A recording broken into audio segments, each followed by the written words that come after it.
It is 5:30. Let's call the work session to order. Mr. Merrick, can you do a roll call, please? Attendance. Councilmember Henry. Present. Councilmember Mock. Present. Councilmember Sayre. Present. Councilmember McKnight. Present. Mayor Johnson. Present. All right. Welcome, everybody, and thank you for tuning into tonight's work session. Work sessions are conducted to provide the council with introductory information, opportunities to provide staff guidance, and to facilitate initial conversations on a topic. No votes are taken. As such, there is not an opportunity provided for members of the community to provide comments or ask questions during a work session. Those interested in providing comments to the City Council on any city-related topic are encouraged to participate in the community comment during the regular meeting via Zoom, which begins at 7 o'clock. Information related to joining the Zoom conferencing services can be found on the city's website or attached to the agenda for this meeting. This meeting is also available live via the city's new website by clicking on the link under upcoming meetings on the homepage of cityofcarver.com. Right, with that, let's talk about our certified levy project, the engineering proposal. Mr. Merrick, do you want to tee this up? Sure. So kind of a reintroduction. I think it's been some time since Todd Huckmer has addressed the council, but welcome to Todd, a new partner at Bolton and Mink. He's going to be leading our efforts for the certified levy project. And in essence, what we're really talking about tonight is getting at the scope of services related to grant funding the city received via the state's flood hazard mitigation program. So $150,000 to the city, which we're required to provide a match of $150,000. So for the total of a $300,000 project, we are getting support from the Lower Minnesota River Watershed District in that effort.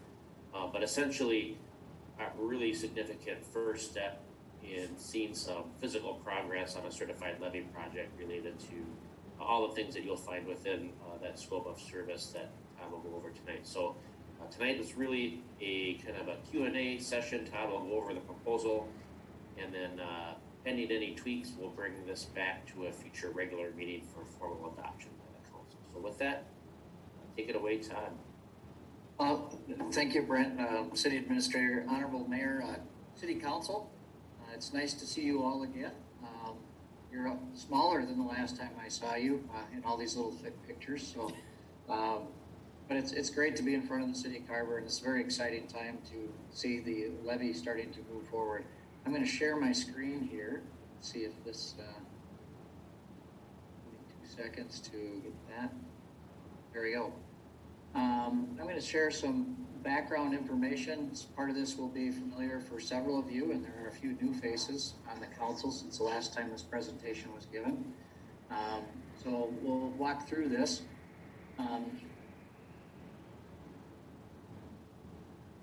There we go. So by way of background, we'll walk a little bit through some of the deficiencies in the levy and why we're looking at redoing the levy and bringing it into conformance with FEMA. We'll talk about the concept plans and then the cost of funding, and under that is the scope that we're proposing for 2021. Historic Carver obviously is protected by the levy, and the area protected by the levy currently doesn't meet the FEMA certification requirements. So that means folks still have to buy flood insurance. There's restrictions on reconstruction and improvements to properties. And approximately about 55 properties and businesses are behind that levy today. So a few of the things that we look at for certification on the levy, the first one is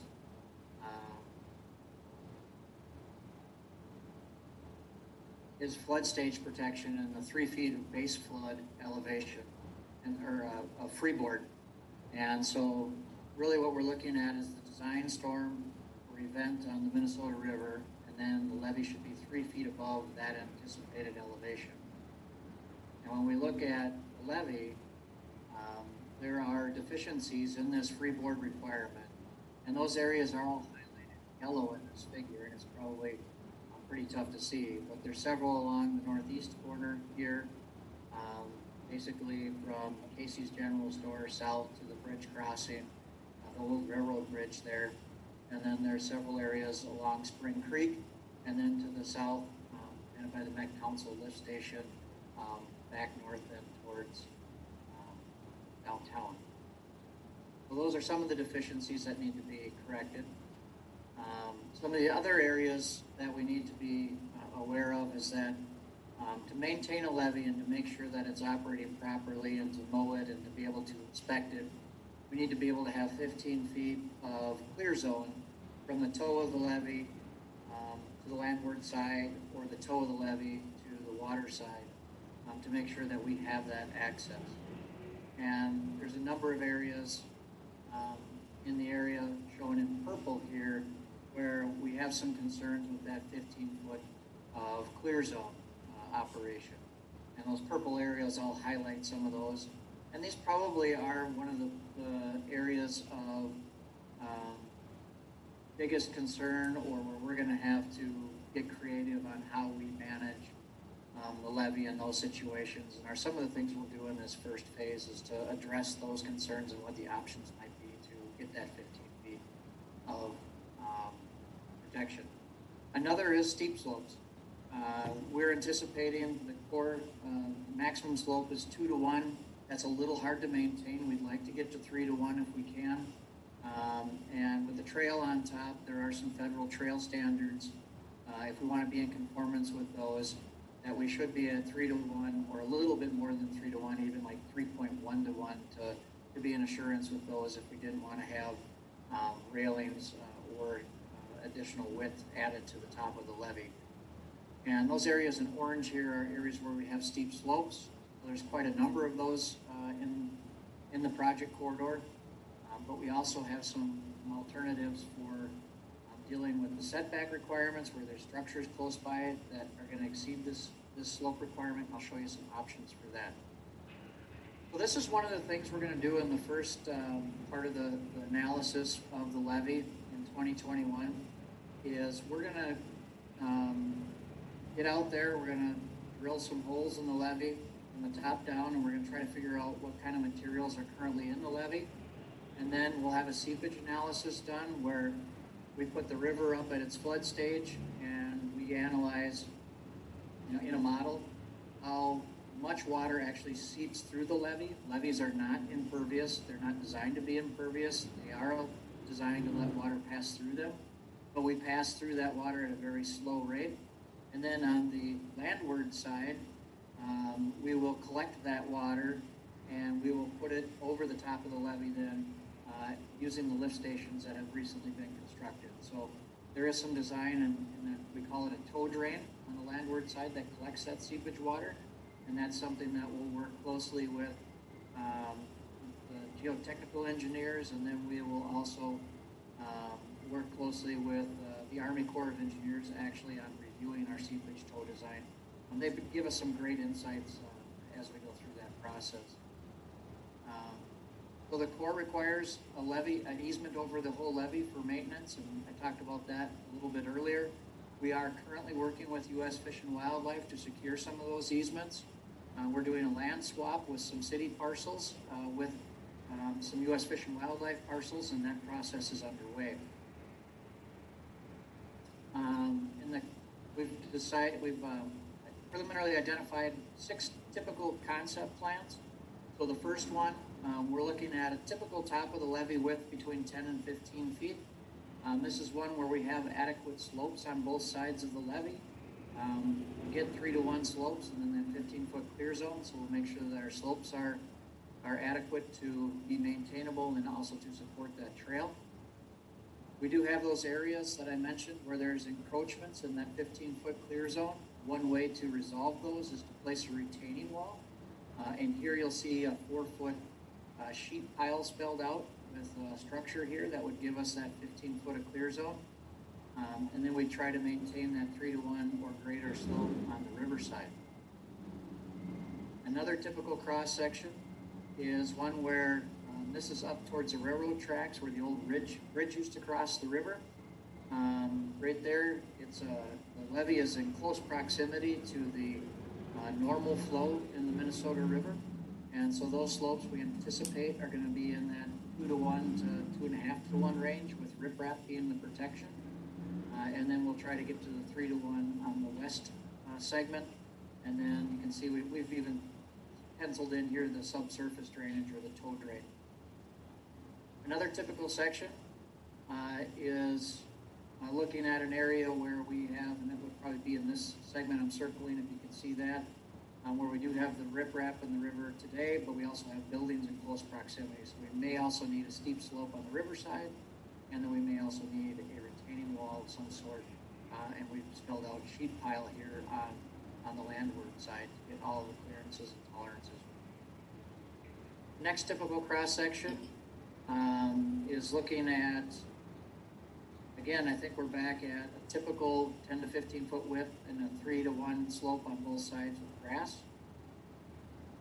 And then the last one is really looking at this region in Spring Creek, where we have buildings that are in close proximity. We have large riprap there. The slopes are fairly steep there, and we've seen those slopes give away in the past. So what we'll want to do is try to stabilize those slopes with maybe some retaining walls, and then add more of a natural looking stream segment there, and maybe add some walkways on top, or we do have some establishments here that could have outdoor seating or something along those lines. Kind of a little river walk, if you might say, in that location that might become an amenity for downtown Carver. So looking at the project in a whole, the levee improvements themselves are about $9.2 million. We've got about $400,000 of flood wall, and that's really looking at areas that we can't contain with the levee, but when we have forecasted floods, we would close the roadways and construct these walls. Then we have about $1.5 million in land acquisition costs we're anticipating, and then that's a total cost of about $11,150,000. So the income sources to date, if we did the entire project using the flood damage reduction program that's available through the Minnesota DNR and who is funding the first phase of the project, we would have about $8.55 million in grants. Lower Minnesota River Watershed District has pledged $100,000 to date. So the city of Carver's allocation would be $2.5 million for the total cost of $11,150,000. Now, I do caution on that city of Carver dollar value. I believe right now it was calculated at $2.16 million, but the 2020 census will require an adjustment. We're anticipating that it will be at $2.5 million based on a change to the income and the population within the community. So we'll get a new number probably mid-2021 as to what the local match requirement will be. Now, the thing to remember is that the local match is something that doesn't have to just come from the city of Carver. So you'll see the Lower Minnesota River Watershed District is kicking in $100,000. That actually is also considered part of the local match for matching the DNR funds. So not all of the local match has to come from the city. It could come from other sources, just not other state sources. So the scope of work we're looking at in 2021, the DNR has allocated $150,000 to the flood damage reduction program. Lower Minnesota River Watershed District is allocating $75,000, but I think that number's in negotiation right now. I saw some emails from Brent that came through last week after I had sent this to you. So there's a conversation going on with that and an agreement that will be coming forward. And then the city of Carver paying the other 75% or $75,000. So the tasks that we want to undertake, one, communications. So there'll be a communications plan. We will meet one-on-one with those property owners that we know we're going to have to need easements for. Their properties are in close proximity to the levee. We want to do that as soon as we possibly can, as they will be in a position to tell us their concerns and what their desires are for design options and considerations. And then also the administration of the grant funds, and as we proceed through the process, managing the reporting that's required and other things that we'll have to do to secure conformance with that grant program. The big piece of this year's effort is going to be geotechnical, and that means we're going to be out there putting holes in the levee at certain locations, and they'll be farther apart in some places and closer together in others as we go through. and then doing that seepage analysis and really getting the design on what that levee should look like and how we can build that levee up and still make sure that it has enough strength to withstand those flood flows. And then also the seepage system on how we catch that water that passes through the levee. And then the preliminary design. We'll take the things we've heard from the residents in our communications meetings, along with our geotechnical and seepage analysis, and we'll develop a preliminary design that will really define the limits of the project and what land will be disturbed. And we'll use those limits then to develop easement documents and start putting values to those easements.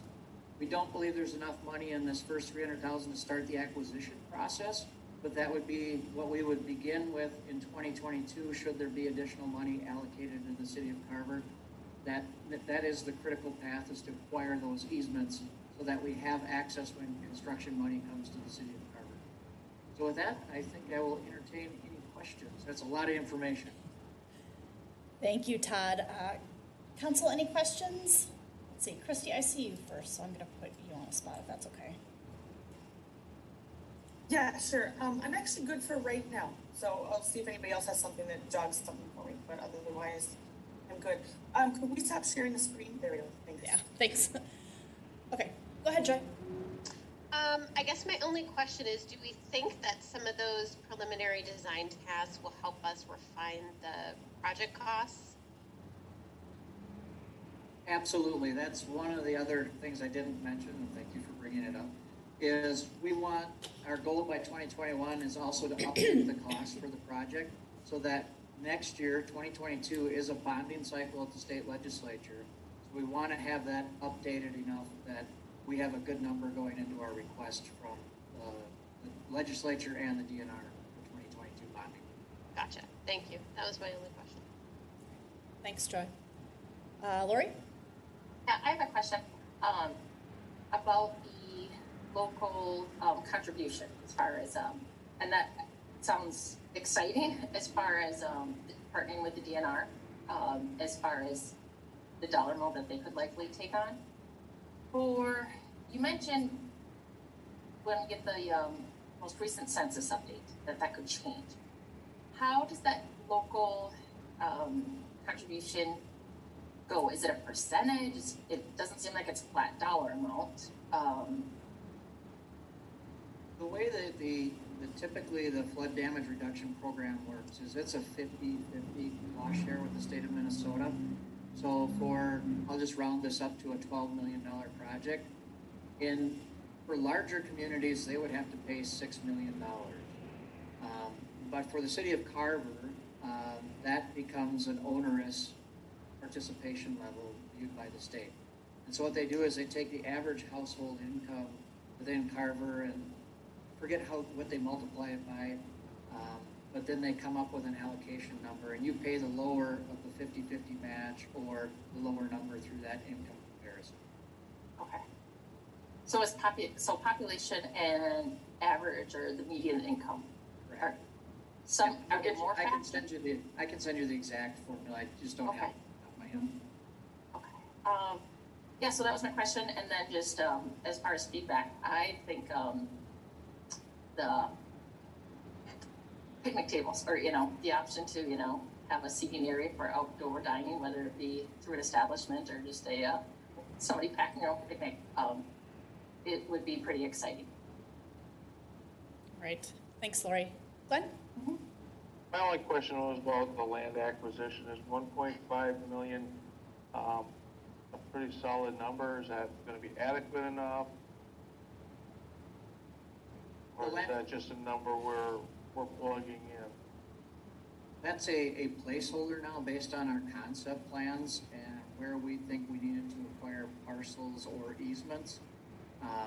We do have some contingencies built into some of those numbers, but as we get to the preliminary design and determine the construction limits this year, we'll absolutely define the easements and we'll have a better understanding of those costs.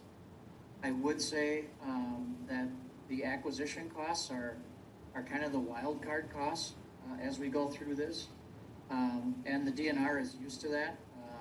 We've seen appraisals come in, but then we go through condemnation processes, and what the condemnation hearing commissioners decide is way beyond what the appraisals were. But the DNR has come up with the money to pay for those easement acquisitions, because one, it follows the state and legal process for land acquisition, and so they feel obligated to pay for them. Thanks, Todd. Todd, I just had a few questions. First of all, thank you. This proposal looks good to me. You know, looking at the $300,000 that we have to work with and the picture of the broader scope, it's a little overwhelming. Like, where do we start? What are we going to do? And I think that this makes sense, and I especially appreciate the approach of reaching out to the individual home and land owners downtown, because I think that that'll be appreciated. This has been something that has been a pipe dream, to be honest, for so long, and to actually see it come to fruition, I think it's really going to help having somebody knock at somebody's front door, set up a Zoom call, or whatever that looks like, will be really appreciated. My first question is kind of the inverse of Joyce, because I think she was asking if the prices will go down once we do these, the geotechnical investigations and all that kind of stuff. Is there a chance that our costs are going to go up? Well, there is always that possibility. I can tell you the last project I worked on, it was over a 10-year period of planning horizon, and cost didn't go down over those 10 years. It went from a $15 million to a $20 million project. That is not unheard of through the process. Right now, as we sit, I believe we have a pretty good number on what the levy looks like and where we're going to be. We'll refine that, and if it goes up, it doesn't necessarily increase your risk of financing. The state caps your payment, and they will come up with the additional financing. Now, what we should also be aware of, and I didn't mention, is that the schedule on this is really going to be dependent on when that money comes available to the city of Carver through the flood damage reduction program, or through a direct allocation from a bonding bill from the legislature. That's going to dictate the schedule. And it may be that we have to do this in phases. We may have to anticipate doing the north half or the south half or the Spring Creek piece as a standalone project, and then wait for the next piece of funding to come through and then do the next segment. So those are things we should anticipate as we go through this, that it would be a phased constructed project unless for some reason all of a sudden we get all of the allocation at once.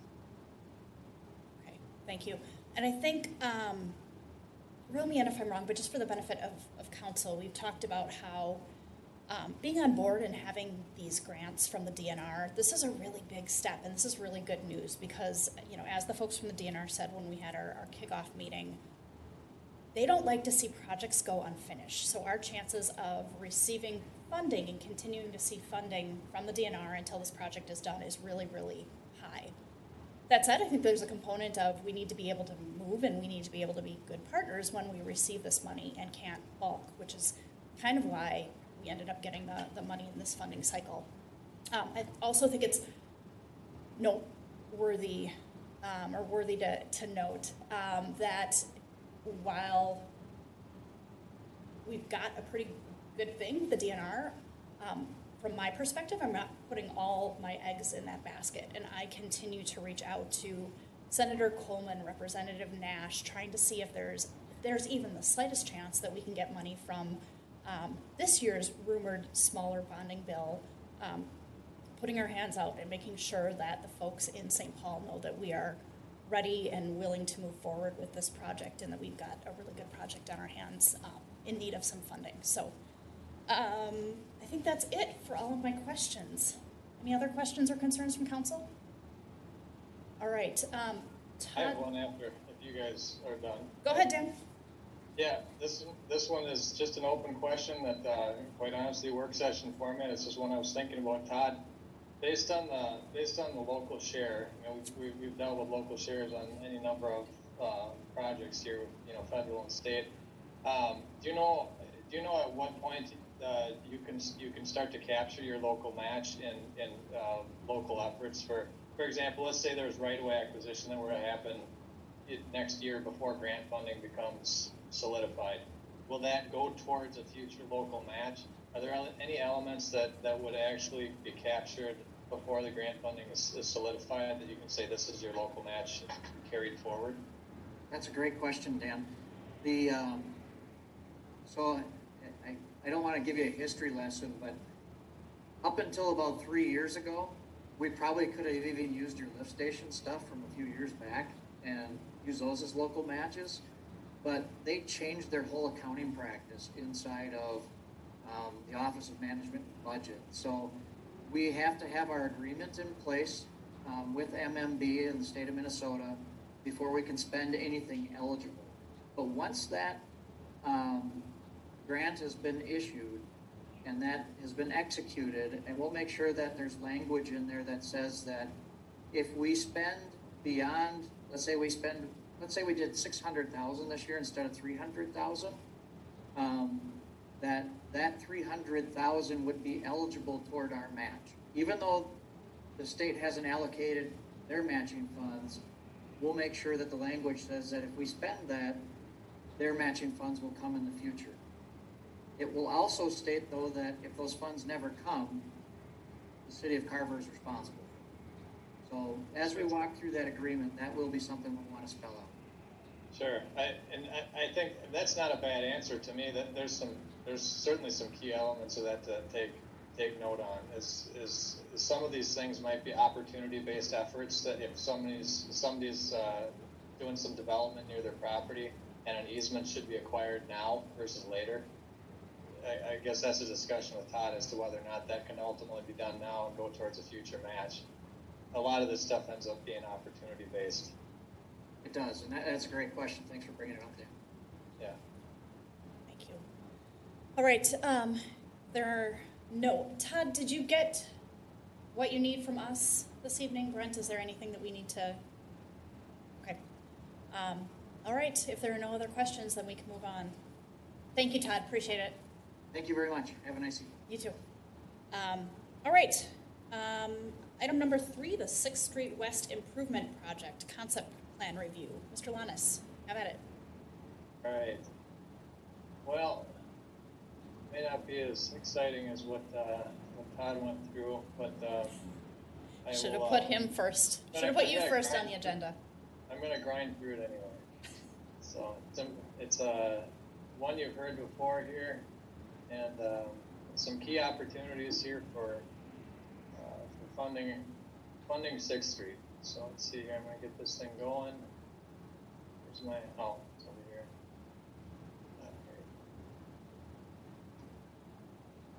And are you seeing the presentation right now?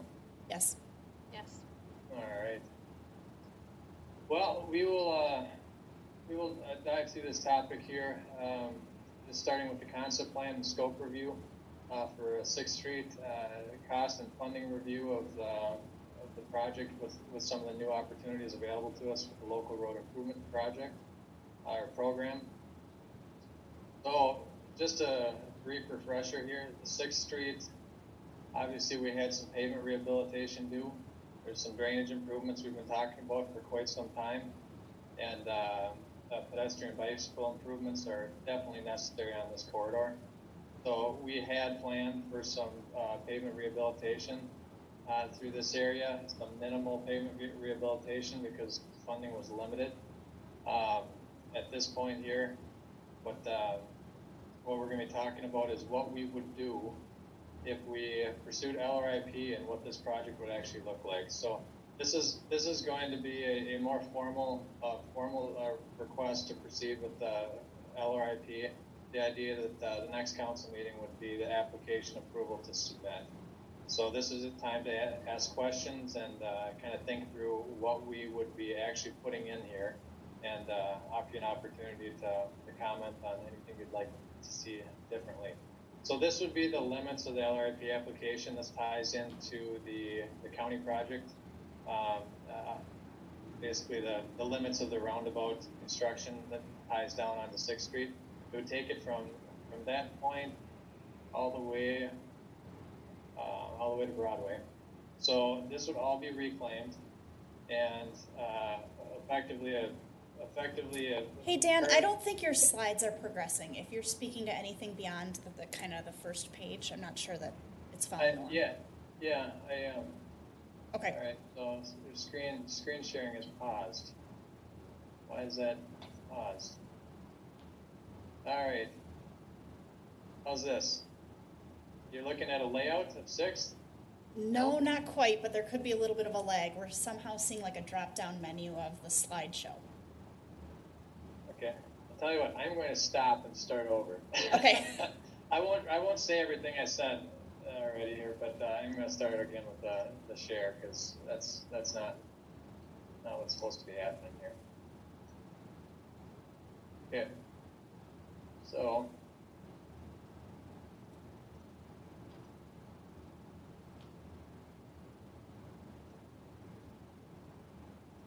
screen share.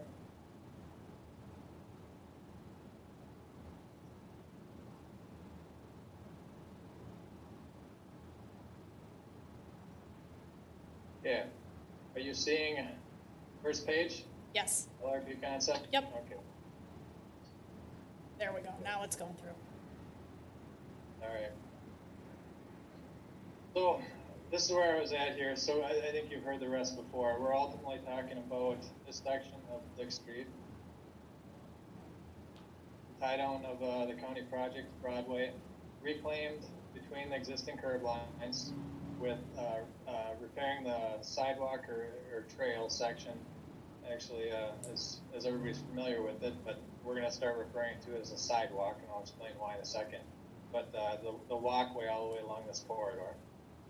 So the big key to this LRIP application is this.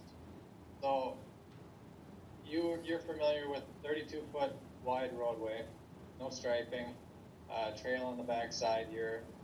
What we're going to be trying to do is modernize this corridor to narrow lanes with striped bikeway on each side, and we'll continue with the trail off back of curb. But what we're doing here is we're trying to fix a gap in your system right now. There is really no technical trail route along 6th Street. You have about an 8-foot or a little bit less paved walkway on the back of curb. This is a state aid route in the future, and that is not suitable to be considered a trail.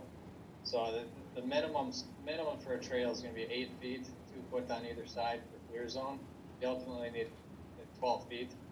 You don't have 12 feet of width on the back of curb here. There's a lot of constraints on this corridor to actually get 12 feet.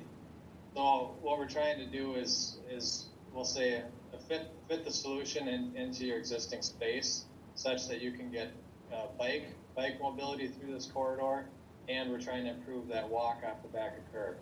So what we'd be doing is we take out that it's probably about 6 to 7 feet in areas. It's getting a little bit narrow, but you go 8 foot consistent with the new paved walkway on the back of the curb. That would be state aid compliant for a sidewalk. We'll pave it as bituminous. You can make it any surface you want, but it would be a sidewalk. Technically speaking, we would run with 10.5-foot traveled lanes. Again, this is what the application would submit. Your minimum state aid standards for this corridor would be 10 feet minimum. 11 feet is a common standard for a narrowed lane. 12 foot is your traditional lane width, but is often considered to be in excess of what you really need for a lower speed roadway. Even the state is running with some 11-foot lanes in certain situations. So we feel that this would be an adequate means to obtain a bike lane section on the corridor.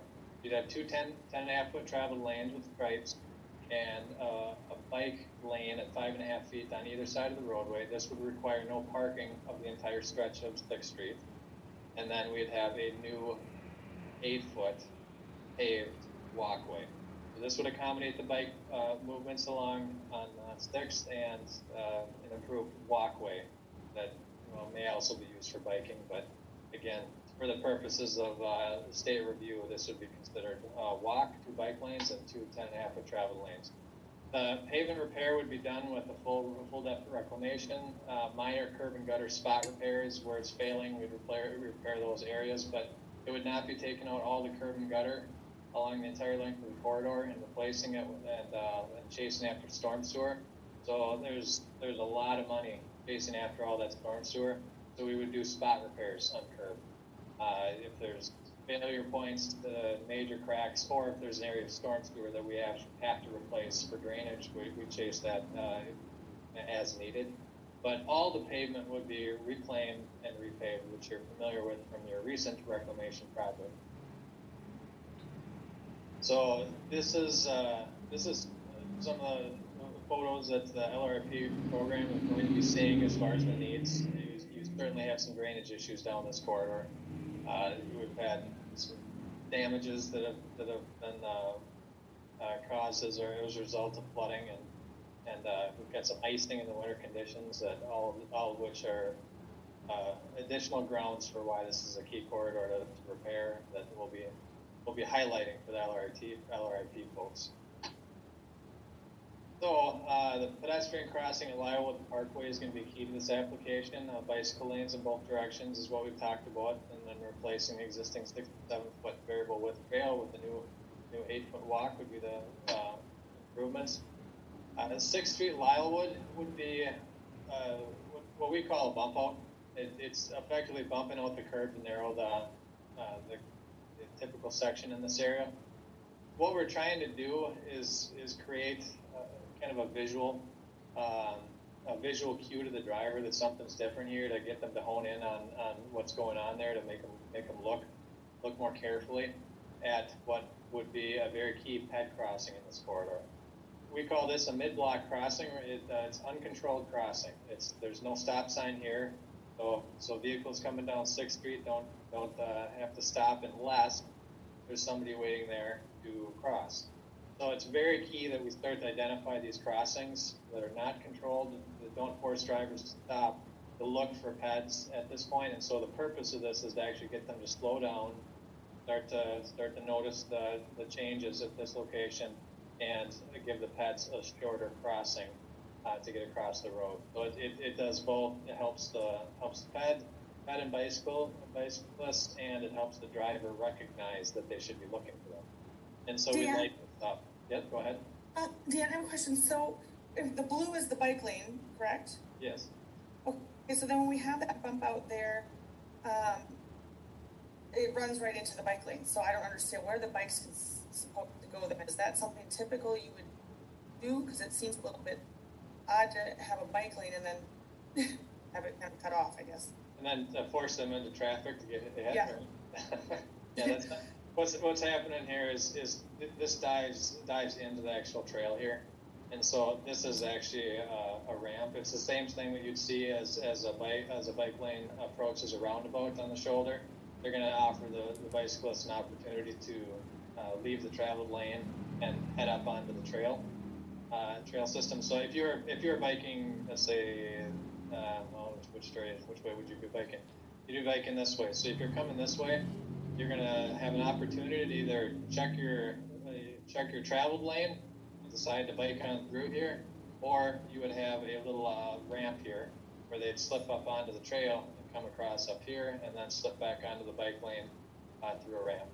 So that's similar to how roundabouts are set up, where there's a little slip ramp that'll take you onto the trail, or you just go through the roundabout on the pavement. This is the same concept. Does that answer your question? Yeah, thanks for explaining that. Hey, Dan, just while we're pausing for questions, can you explain in this section on that, I guess the northeast corner, is that a trail, the kind of light pink? Yes. There, yeah, well, a little bit more further to the right there. Yes. That, yes. Yes. That is a connection to the Hawthorne Ridge trail that does not exist yet, but will in the future. Got it. Okay. Well, I shouldn't say will in the future. I'm assuming it will at some point in time. I think there's some talk about that happening in the future here, creating a trail from Hawthorne down through the woods. It would end at some point on 6th Street with, again, no crossing. So we took a trail and ran it down to that point. Got it. Okay. Thank you. Yep. So this would be one of the major crossing points for bikes and peds. I can show you a picture of this, what it looks like. We built one for Prior Lake, and I can actually show you an as-built picture. So how this would work is the pavement rehabilitation is somewhere around $750,000 to $800,000. We're pretty close on this number. We're thinking we've got a pretty decent chance at a solid estimate based on recent pricing that we've had for reclamations like this. Drainage and plus the scope is pretty well defined. We know what we're going to do. The drainage improvements, there's again a little bit of uncertainty to that one, but we're a little bit closer to what the solution might be on the drainage side of things. I think we know what we would need to do at a minimum, but we might improve upon what we were originally planning lately with LRIP funds. Pedestrian improvements, I have a big range on that one. That's largely because there's a lot to be talked about on that. I think we could talk about things like lighting. Should we put in some lighting along the sidewalks, some trail bollards that light the walks? Should we put some enhanced corridor lighting in for safety, intersection lighting? There's a fair amount of uncertainty as to what that final scope would look like. We're going to have the application probably maxed out at $1.25 million is what would be applied for. So at this point, we feel that there's going to be some discussions left to be had with this group here about really what should be in the project, depending on the LRP amount and, quite frankly, city priorities. So we're looking at a total number of about $1.5 to $2 million, we think, is the range to actually get things done this way. This is quite a bit less than it would be if we were to do a full reconstruction project, blow out all the curb and gutter, all the storm sewer, everything brand new, typical section, and rebuild the entire corridor. So I would say this is trying to make fit a full reconstruction plan that really, to me, does a good job of solving some of the needs of this corridor, for the long haul, without the premium cost of a full corridor reconstruction effort, and without also doing the stopgap solution, which was what we were originally planning on, just to try and keep the pavement together for however many more years that we could hold it together. So we think this is a good reasonable budget, we'll say, based on the program funding available and what we think might be a good 20-year solution, which is what we're always shooting for here, is to try and not go back. So potential funding option using existing budgets here is about $1.9 million using funds that we feel are really pretty well programmed at this point. Again, this isn't necessarily new money to your system. The $315,000 was previously approved to do some minimum maintenance efforts on 6th Street. $330,000 was contingency in the JCP project underneath that $4 million bond that is currently being worked on here for paying for the JCP project, with again $330,000 of contingency built into that. It's not money that's cash in hand, but unless there's a lot of changes to JCP or unforeseen conditions that would drive the numbers up on that, there could potentially be in excess of 330 and maybe even a little bit above that as that project progresses and we start to get more definition on what the city costs are going to be for roadway work. So using those two pots of money and max award assumption of LRIP, and that's a big if, but max award potential of $1.25 million, we bid about $1.9 million. Again, weighed against a $1.5 to $2 million budget range, we consider this to be a good, safe opportunity to pursue in full, and then we'd have to further refine the scope as we're going. But what I showed you is what we would be talking about for the LRP application itself, showing that bike lane typical section with new trails and some spot repair for storm sewer to correct some of the drainage improvements or drainage issues. The LRIP next steps here would be council concurrence to apply for LRIP tonight. February 21 county sponsorship, letters of support, and then February 16th is the big day in which there would be council formal authorization of the application itself, and then deadline is March 2nd. So we've talked about this before. If we're successful, I think we're going to be pushing the job back a little bit to try and get the plans approved through the LRP program and such. That would probably take us through late summer, fall, depending on how ready they are to start receiving plans. If it's not successful, I think we go back to what we were originally planning, with the understanding that here's the numbers for the full build, and then probably continue down that route, perhaps with state aid money being a source of funds in the future. And I think we would continue scoping for something to this nature at some later date, if not successful. Although I do think this is a pretty strong application, so I'm fairly optimistic that you would get some amount of money. But that being said, you don't know until May, and then the awards are announced. So with that, I will open it up to some questions on anything we've talked about here. So. All right. Questions, council? Go ahead, Christy. When we're talking about the bike lane, do we have to include that in order to apply for this?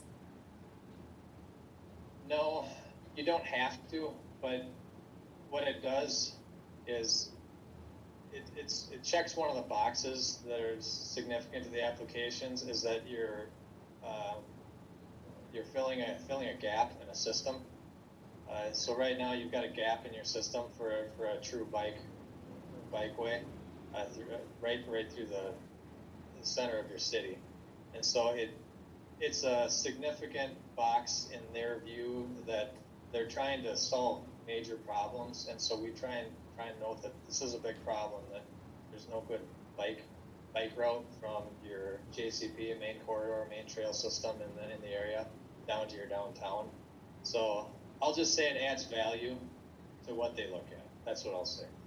Okay, and that's what I was looking for, because I guess I'm not completely sold on having a bike lane, but if it's going to help our application, it certainly can be worth it. I am a little bit, and you said you had some questions. I'm just going to say I'm a little bit weirded out by the bike lane when it just goes back into traffic at that bump out. I haven't settled that in my brain yet, so if we could see some pictures that you might be able to forward of what that, or if you have them that you could share your screen. And maybe then the bump out isn't necessary, and we just leave it as is and carry the bike trail route to go it straight? Or is that bump out part of a safety, something that also increases our chances at for approval? No, I'd say the bump out is more of a design recommendation at this point. It's not make or break. I would say it's very important to me that we have a good visual on the mid-block crossing or the uncontrolled crossing in the corridor. There's no nice clear place to cross for peds, and so I'd say that would be a recommendation for the application itself. I would say that could go in or out. It's not probably going to make or break one way or the other what we have to say, or what we have to say in the application. It would probably be something that we could do and change later. So at this point, I would say the bike lane, I would just probably have to give you more examples to show you. It's going to be similar to what you're going to see at a roundabout, so I'd have to pull up a few of those. Maybe as we're talking, I'll see if I can come up with one, show you what that actually looks like. But yeah, this is, okay. Let's see, do you see this? Let's see what's on here. I'll show you this right here. All right, so you're going to be seeing a Bing map. Yep. Right? Yep. This is a bump out in Prior Lake. Very similar concept. This has got shoulders, and they have some parking in here. But what it did is it choked the width down here to try and control speeds in the area. That's another benefit to these, is it tends to check speeds on the corridor. And here's a short ped crossing right by the park. So they're doing the exact same thing here, same concept. It's worked fairly well to try and hold speeds down and give peds a good, safe, clear place to cross. The bike lane is not applicable here because they have trails on both sides. So I'll have to give you some other examples of that one. Okay, that was just my comment for right now. Thanks, Christy. Joy, do you have any questions, comments? Sure thing. I love having a bike lane on this road because I have tried to bike that trail numerous times with a small child, and it is challenging because the trail is just so uneven and it's narrow in places and things like that. So, and I think it's a great road because it's a low grade as opposed to coming up Jonathan Carver Parkway from where I live, which is a much steeper hill. So I would prefer it anyway. So anyway, I love the idea of having dedicated bike. The narrowed intersection doesn't bother me too much. I think it'll be pretty easy for bicyclists to navigate.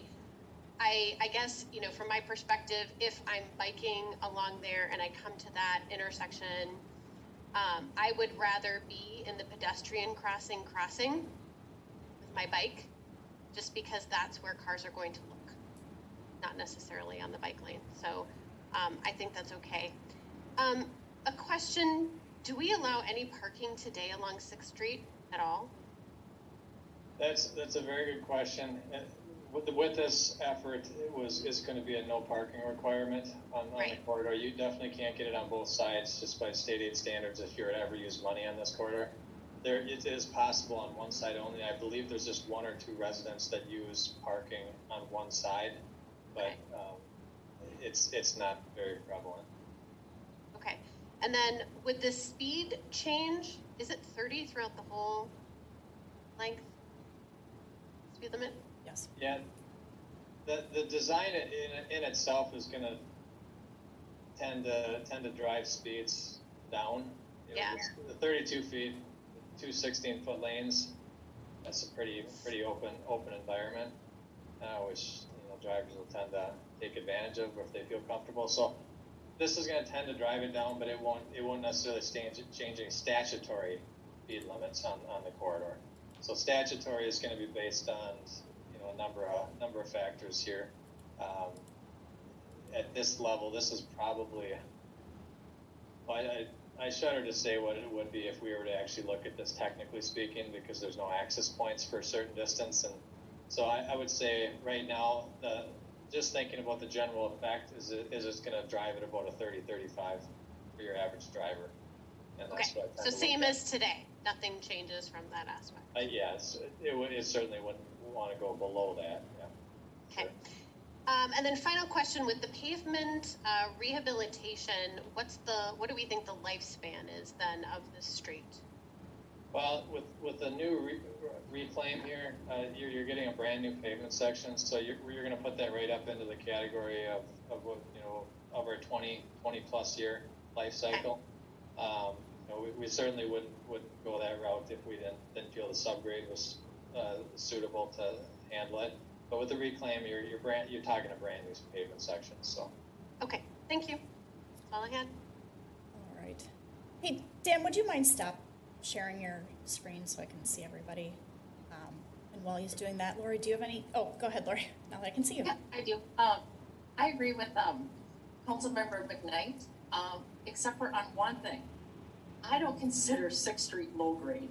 You might be at a different fitness It's level lower grade than going up Jonathan Carver Parkway from County Road 40 up to 4th Street. Okay, I'll have to try that one. It's probably lower grade, but Trust me. Low grade. But yeah, I definitely agree with her on the feedback for the concept at Lywood Parkway and 6th Street. I had one question, and you might just have to go back to something that was already presented. How does it look when you get to 6th Street and Broadway?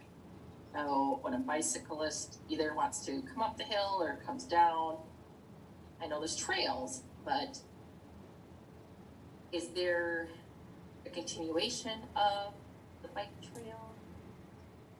Yeah, it effectively tees in.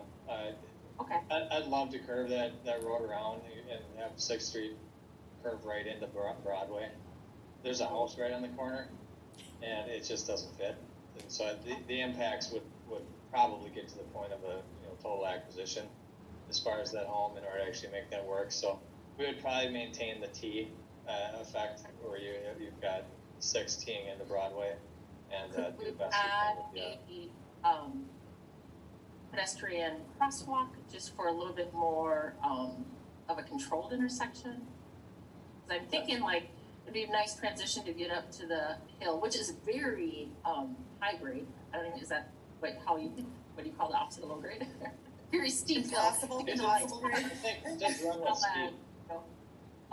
Going north and then hooking up to former Snake Road. If there is a way to maybe add a little more safety features. Yep, good comment. Yep. Anything we can do to tell a tale of improving the pedestrian and bike experience on 6th Street is going to be a great pitch here, and quite frankly, is necessary. There's a lot of reasons why we want to improve these things. So yeah, we'll certainly do it with we can within those constraints. Okay. Thank you. Thanks, Lori. Glenn? I'm at the 6th Street concept plan layout, Dan. It's like page 6. Okay. What does the intersection at Kirchy and 6th Street look like? Archie and 6th Street? Yep. Yeah. All right, well. Are there bump outs there too, or are we just upgrading those curb or corners? What? It would be a standard T. I don't have any other locations with the bump outs, no. Okay. So it's very similar to what it does today. Okay. I like the concept of the bump outs at Lylewood. When I go going down 6th Street, is that little squiggle line going up into the middle of the woods there, is that your trail Yes. that you kind of penciled in? Okay. That we think might happen in the future, but is not there yet. Got it. I'm just concerned about the drainage on both the east and west sides of 6th Street. More so on the east side, on the upper part of 6th until you get down to my house, and then the springs that are on the west side, it's just going to have to be tiled well. But other than that, I like the concept. The streets are what width right now? 32. And we're bumping them to? Staying at 32. Okay, got it. If that's the case then, and the sidewalk that's on the east side, is there any way of squeezing 4 more feet on that sidewalk to make it so that we wouldn't have to have the bike trails? Just asking the question. That was what we originally set out to do. It is just such a tight corridor, and there's so many constraints on this one. I think that would be ideal, but there's just a lot of constraints, so we're trying to be creative with what you've got here with. Other than that, let's get the funding, and then we'll go from there. I like all the work that you've done on this. That's all I got. If there Thanks, is Glenn. extra room there, maybe not 4 feet or whatever we had originally talked about, is it possible then to keep the 8-foot walkway and keep the bike trail or bike path trail, but actually widen the lanes a little bit? Can we sneak a couple more feet in there to widen those lanes up a little more? Or is 11.5, what's like an average width for a lane? Well, your average width out there right now is going to be 12 feet. That's your standard width. 11 feet is becoming more common right now. You're going to see a lot of routes striped at 11 feet. Is because they're trying not to run with 12 if you don't really need it. 12 tends to be where you're going to have your highways and lots of trucks and such. 11 is getting more common. 10 is pretty narrow. So this is a very deliberate narrowing to a degree, and you've got a minimum bikeway width of 5.5 feet. So that would be a minimum for a bike lane. Okay. That being said, again, we're referring to some state aid standards on a lot of this, using the existing width you have for the curb. Okay, all right, thanks. Yep. Let's see, a lot of my questions have been asked already. So Dan, we're gonna go for the full amount of this grant. What happens if is there a potential that we might not get the full amount, that they might say you get 600 grand? Yes, they can. They can. If we're marginally showing the need for 1.25 million, they can throttle it back a little bit and say, well, based on all the applications we have, we think this one justifies about $1 million. They're less likely to do it if there's a pretty strong need. The estimate's well in excess, and the city's contributing a pretty sizable chunk, and they're filling the rest. They're a little bit less likely to cut it down if it's not like on the fence. And so we're going to try and show an application that shows a heck of a lot more than 1.25 million in eligible costs. But to answer your question, yes, they can do that. Okay. Let's see.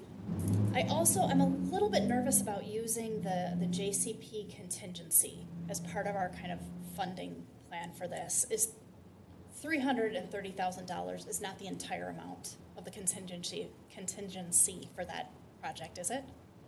No. And that's not the entire amount of the city's portion? No, it's increased to a degree, but I've been holding that amount because that was the contingency that we had when going into this.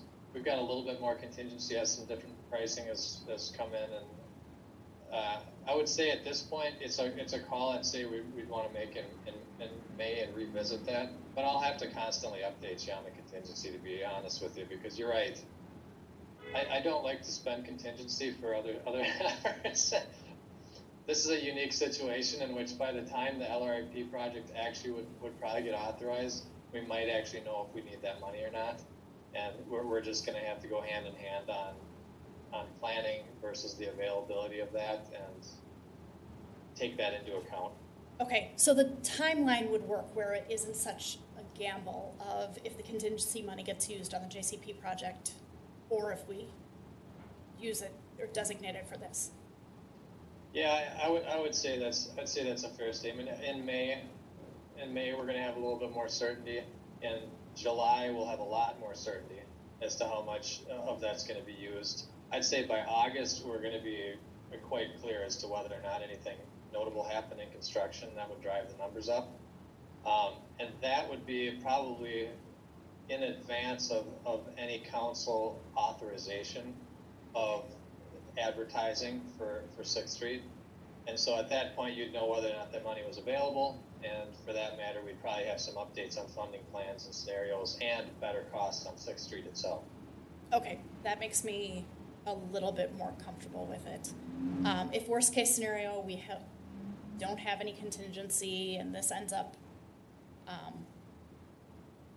if we think it's going to be higher, closer to that $2 million area, is a huge I shouldn't even mention it. If it's a black eye, if we get the grant and then don't move forward with it, I would imagine that's not a good look. Yeah, well, I think what we'd end up wanting to do on something like that is we'd probably retool.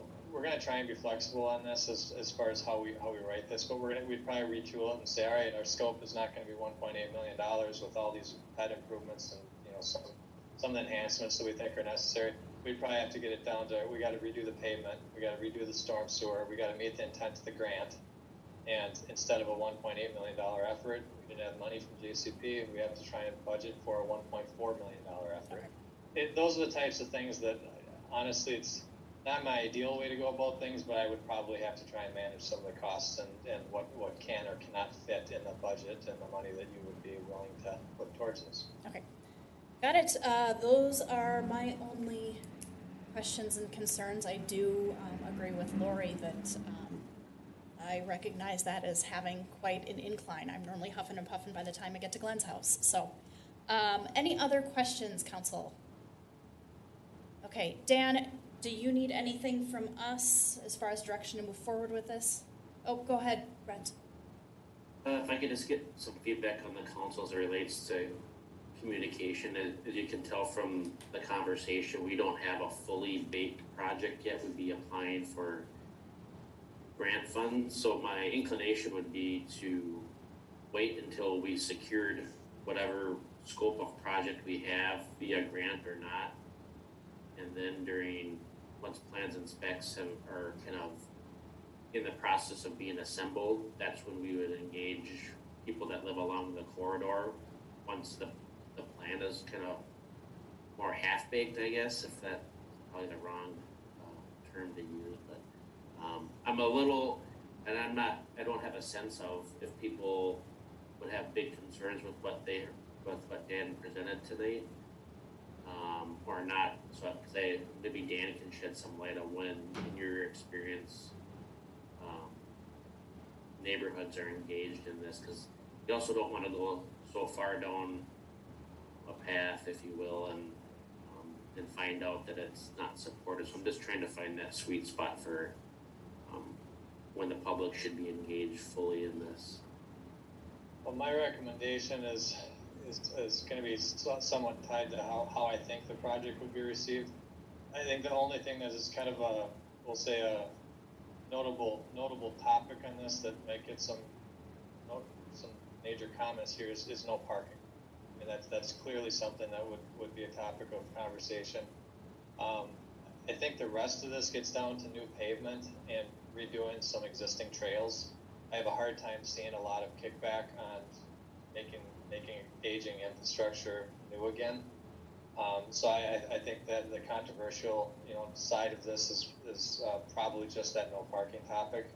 So that being said, I would say it would be nice to get to the point where we actually know if the LRIP is applicable, right?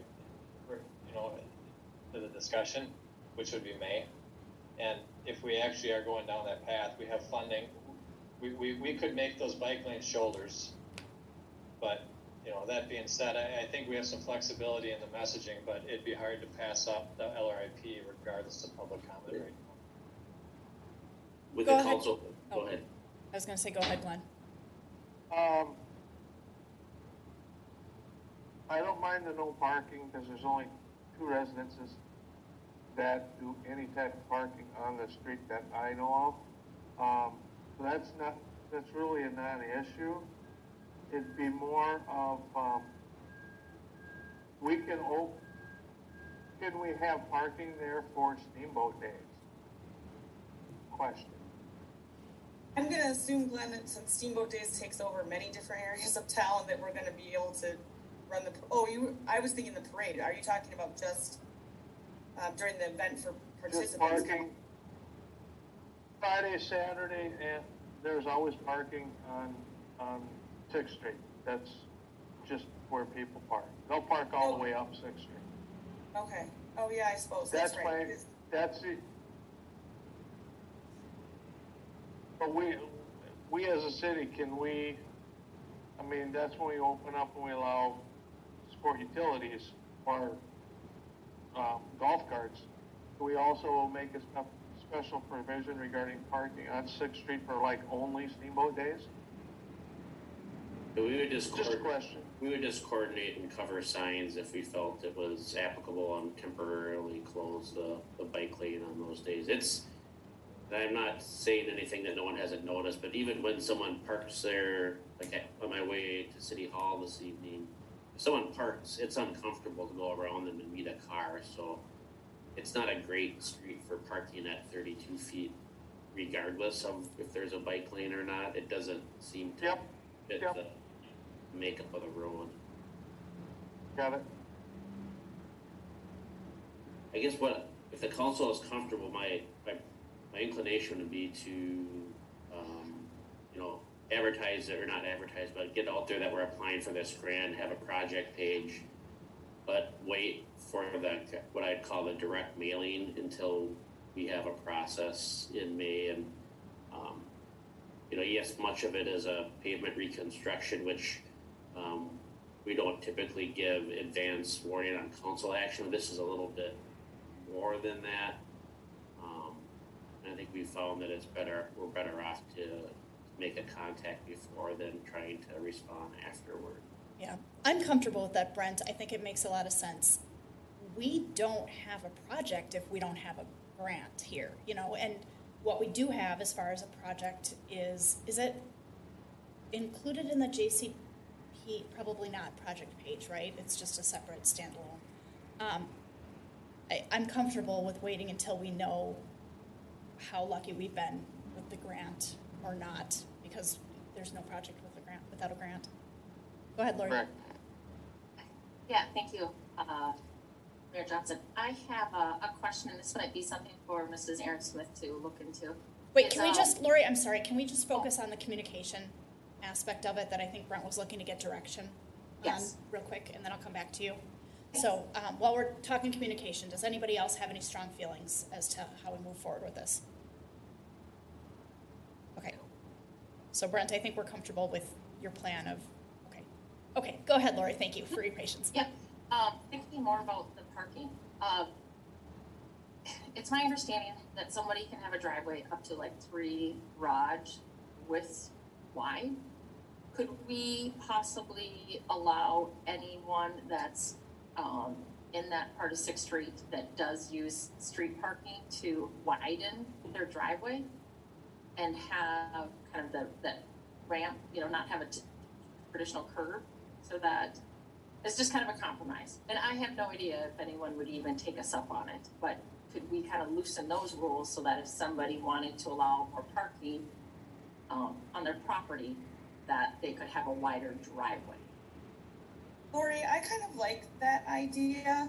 You know, there are some steep, you know, some of those houses have some steep driveways going this way or that, and it's tight in places.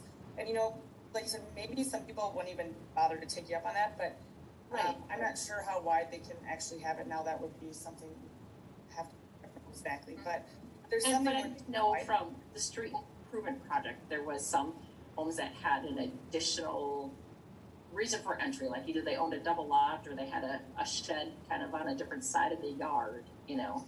And then when the curb and gutter was put in, it accommodated for it. So, yeah, that's just an idea I have, and see if that's something we can offer. Just maybe something to remind you, Lori, we're not doing any curb and gutter work with this project except for the areas where it's too damaged and needs to be replaced. Right, and those are the areas I'm actually picturing. So when a driveway meets the right-of-way, the maximum width is 24 feet, and at that point it can apron up however wide someone wants it to for a 3-car garage, 3-stall garage. I would I would struggle to change that because we felt pretty strong and true for various street projects and most new construction. So I think it would just be kind of a slippery slope if we did it for this one specific project when we have seen requests for it throughout many projects that we've done. But this is also a potential project where we're taking away parking spaces. So how do we compensate for that? I don't think a wider driveway at the right-of-way would accommodate parking. So if someone wanted to keep it 24 feet and then apron it out, that's always an option. Okay. But at the right-of-way, it just needs to be 24 feet. When you say you're at the right of way, you're not talking about boulevard. You're talking about the actual street when you hit the street.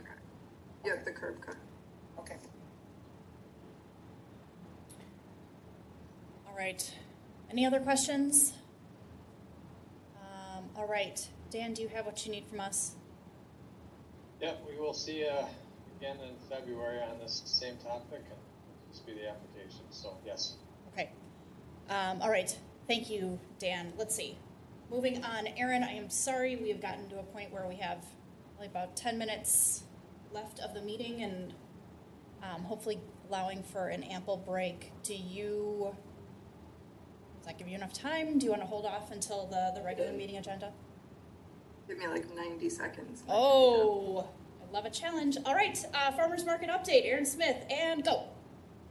So mostly an FYI on a project that we're working on with the Southwest Chamber of Commerce. If you're familiar with other farmers markets in the area, Chaska and Victoria, both have started in the past couple of years, and we are hoping to bring a market to Carver, very similar to the two in our neighboring communities.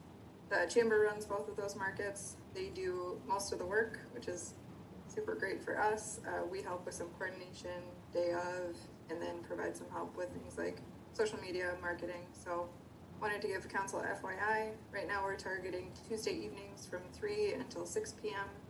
with a location of Community Park, likely to be moved to Carver Station in a year that JCP is not under heavy construction for most of the summer. And then our market will likely run mid-July through mid-September. We are working on a grant right now with the chamber to ship the statewide health improvement program through the county. So hopeful that that grant will be funded and we can move forward with our first farmers market in 2021. Great compliment to the community gardens, which Brenda will maybe smile if I let you know that they opened today. So if anyone is hoping to have a community garden plot, they're open for registration. So Erin, I will say, I love this. I'm glad we have had the farmers market here in Carver before. So I'm glad to see it's coming back. And I was going to actually mention if you've got any SHIP grants or not, because I know that the last time we helped out with the farmers market here. So I'm glad that that's being applied for. With JCP being under construction, do you think there's going to be enough movement of people by Community Park to comfortably able to get in and out, or is possibly Depot Park maybe a better spot during construction? Have you thought about that?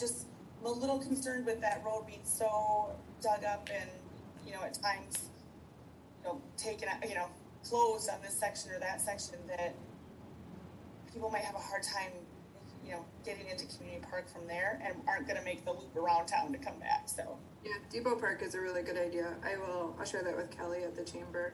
The big thing for them this summer is that they still are anticipating needing to do some pretty serious social distancing. So they're looking for larger spaces, but we can absolutely explore Depot Park. that would be okay, because they could use the park to set up tents all over, and then the parking right there from that trailhead would be ideal then, so people obviously have a place to stop. That's a really good idea. Okay, thanks. Go ahead, Joy. Love it. I think the chamber does a nice job with the Victoria and Chaska market, so that's a delight. My only question is why it wouldn't start till mid-July, when Chaska starts mid-June, Victoria starts maybe beginning of July. So they stagger them, so they aren't trying to start 3 markets at the same time. Okay. And then a lot of the vendors are hoping to hit fall vegetables. So the Victoria market, I think it goes Chaska, Victoria, Carver. So Chaska doesn't hit fall veggies as hard as they could because their season ends. So they're hoping to allow for different vendors to extend their seasons. Okay. All right. That's it. Awesome. Any other questions, comments? Glenn, Lori? Nothing from Glenn, nothing from Lori. Erin, I think this is terrific. When I went to the farmers market in Chaska on the opening day last year, I kind of offhandedly said, let's do something in Carver, and I love being able to see it come full circle and actually be here. So that's so great. Erin, I think my only question for you is understanding that there's going to be an investment required for that partnership with the chamber every year. Is the SHIP grant renewable? No, so it's a 1-year only program. So there's, we suspect the market's about $6,000 each year. So year 1, we are required a $3,000 match, and then we'll reevaluate during budget season. Should we want to move forward with another, we are looking for the $6,000. Okay. Thank you. All right. Unless there are any other questions, seeing none. Thank you, Erin. We'll move on to the city manager's report. Well, this is Mayor Johnson. I'll cover my items during the regular meeting so we can get a break. Okay, thank you. And then let's hold off on city council requests as well until the regular meeting. So with that, I would entertain a motion to adjourn. I'll make a motion to adjourn. All right, we got a motion by Councilmember Henry I'll second. and a second by Councilmember Mock. Any further discussion? Mr. Mayor, can you do a roll call vote, please? Councilmember Henry, Aye, Glenn Henry. Councilmember Mott, Aye, Christy Mock. Councilmember Sayer, Hi, Lori Sayer. Councilmember McKnight, Hi, Joy McKnight. Mayor Johnson. Aye, Courtney Johnson. All right, motion passes and we are adjourned. We'll see you all at 7.